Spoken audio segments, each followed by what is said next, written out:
very good evening to you. Thank you for joining us. Welcome to Sports Tonight. This is the Thursday night edition of the show. Promises, of course, to be exciting, fun-filled as always. Thank you once again.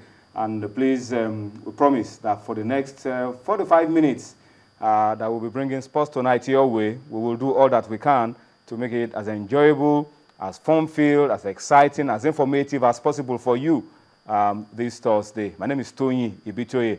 Dumnadio Konta is starting up the show with me this Thursday, but later on, Femi and Yemi will be joining me, and together we'll be taking a look at basketball. There's plenty of basketball to talk about on the program tonight.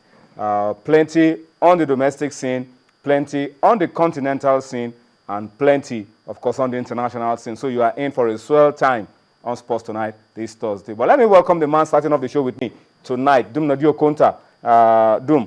Beautiful Thursday. Good to have you on Sports Tonight on a day like this. A lot to talk about, really, around the domestic game. The Globe Premier League. A lot to talk about. Well, good evening, first of all, to our viewers, those in and out of Nigeria. Watching us online, on the show, wherever they're watching from. There are different access, different platforms you can watch channels, television, and whether you are anywhere you are, we can reach you. The Nigerian domestic scene, there's a lot of drama, both on and off the pitch. Or even though on the pitch, the players are doing their job. Why the guys who we thought would be their managers are not getting their house together? The players are getting their house together, but I hope they're not getting their house together. Anyway, no. How we sure they're not getting their house together? Because it's going to affect the game on the pitch. We will find out whether the players are not getting their act together is when they go on strike. Anyway, whether the players are getting their acts together, whether the managers are not getting their acts together, we'll find out as we go on, because one of the things we'll do on the program tonight will be to talk to the acting secretary of the Club Owners Association of Nigeria, Aloy Chukwuemeka. Will be talking to us about the meeting that they had yesterday in Abuja. Remember, they had a meeting in Abuja yesterday. They looked at the suspension of Giwa, FC, and Nembe from the ongoing Globe Premier League season. And so we'll find out from him exactly what the meeting was about, what they intend to do, the court case, and their interpretation, and all of that. We will definitely look at all of that on the program this Thursday. One of the things we'll also talk about on the program tonight, we'll look at our girls. Unfortunately, Sisi is not around with us tonight. Sisi will have loved to be here, and we will have wanted to have her on the show as well, because the girls did well. We'll talk about it as well. Early this morning, those of us who stayed up to watch, those who didn't stay up, we woke up to the story of the Flamingoes. We'll talk about it on the program tonight as well. We have taekwondo for you. Yesterday, we talked about our taekwondo team, pretty inexperienced, going for the World Taekwondo Federation Youth Olympics qualifier in Taipei. The story is coming out not too good, but with the benefit of hindsight, and with looking at the bigger picture, they are getting exposure. They're learning a few lessons. We'll talk about it as well on the program this Thursday. And as we told you at the beginning of the show, there's plenty of basketball, from the men to the women to FIBA Africa, to the World Championships, to the NBA. There's plenty of basketball for you on the program tonight. But for those of us who love football, European football, Tuesday and Wednesday, big night in Europe with UEFA Champions League. Tonight, we have a step down from the UEFA Champions League to the Europa League, because I'm mixing up the names now. UEFA Europa League. Games currently going on. They are also getting into the quarterfinal stage. Some games have been concluded. Some games are just starting. Maybe towards the end of the show, we should be able to give you some of the results of some of the matches played and those currently going on, so that we can update you as well around all about the UEFA Europa League. And of course, tomorrow the big one will be the quarterfinal draw for the UEFA Champions League. We will touch upon that as well before we wrap up Sports Tonight this Thursday. So you are in for a swell time. Please stay with us and let's enjoy the show together. Let's start off on this note. We want you to know that you are as important to this show as those of us sitting on this side of the divide. You're watching us at home, but you are as important as those of us who are here, because if you are not there, there won't be any need for us to be here. So please make yourself count by getting interactive with us. Take advantage of our platforms. Talk to us on Facebook, channels, iPhone Sports, and of course, we're also active on Twitter at channels_sports, and of course, at Toyinbitoye, which is my handle. We'll be able to read your comments real time as we go on the show. So please, you are key, you are important, as crucial as those of us who are on this side of the divide. So please, get busy with us. Let's make it as interactive as possible. We've given you an idea of what we're talking about. You can start to send your thoughts, your comments, your opinion across.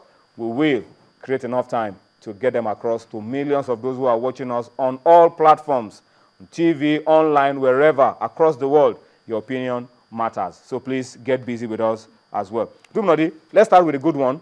For those who stayed up, the girls are making us proud. The good news, the summary of what the girls have done from what we saw this morning is that Nigeria's national under-17 team, the Flamingoes, qualified for the World Cup without kicking a ball, but the Nigerian Football Federation got them adequately prepared with all kinds of training tours, and they have repaid the confidence after just 2 games. Dumnodi, they have qualified for the quarterfinals of the FIFA Under-17 Women World Cup. That's the best we've ever achieved. These girls have equaled our best ever performance at this level, and they look good to do even more. They look good to do even more. With just a game to spare in good place.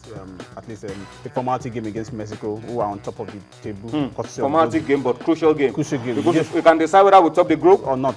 But Nigeria, Mexico from that group. But most importantly, dominant. we are through to the next one. So to the quarterfinals. We see the ticket to the next one.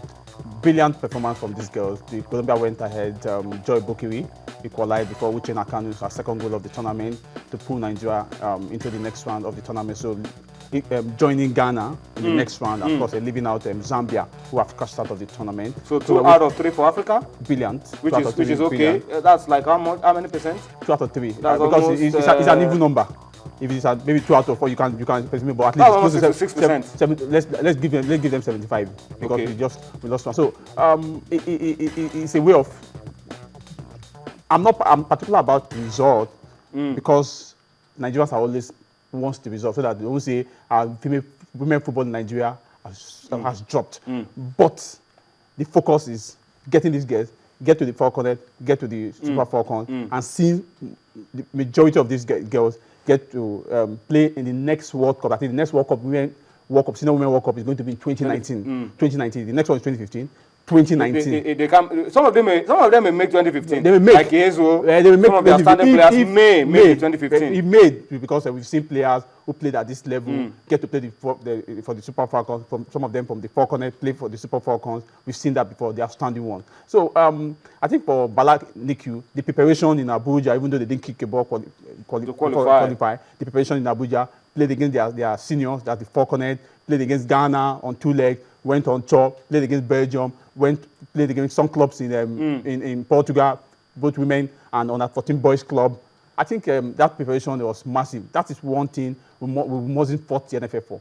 When it comes to preparing, especially the girls this time around, because sometimes they not pay them attention in the past, but this time they pay so much attention to these girls. I agree with you. Because a lot of people accuse the federation of being chauvinist, but this is what the federation is doing. They are doing a lot to ensure that these girls get a lot of attention, a lot of support, so that they can perform and excel at the World Cup. So this is the quarterfinal. Who says we can't get to the semi-final? Who says we can't get to the final? The way it's getting very clearer. It's getting clearer because some of the top countries who we felt could have been the obstacles, Germany, Ghana, China, they are falling by the wayside. So who says we can't get to the final? All right, I think I want to agree with you that this NFF, we must give them credit for what they've done. We may have question marks about the genuineness of our efforts at age grade tournaments, particularly for the girls, because 7 of them have been there before. We may have question mark around all of that, but in terms of how they prepare the national teams, the girls, the boys, the men, the women, they do a lot in preparing them, and maybe that's why it looks like they're getting all the results. But our girls, under 17 girls, are through to the quarterfinals, and that's a challenge that they set for themselves, that they want to equal what the guys did last year. But let's take a look at the results For those of you who stayed up to watch the game, the Nigeria-Colombia game was played 3 a.m.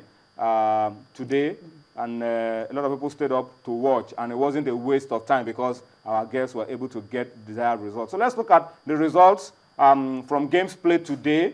For those of you that are following this tournament, Nigeria 2-1 over Colombia. Our second game in the group, it was a whitewash of China by Mexico. Mexico beat Colombia 4-0. They've beaten China 4-0, the same scoreline.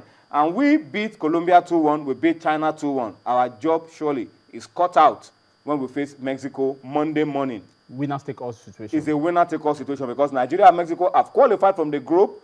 What we are playing for is who tops the group, and that could be very, very crucial in a tournament like this. So Nigeria and Mexico through from that group, but Mexico are very decent. They've scored 8 goals. They've conceded none. We have scored 4. We've conceded 2. So Nigeria-Mexico game is a massive, massive test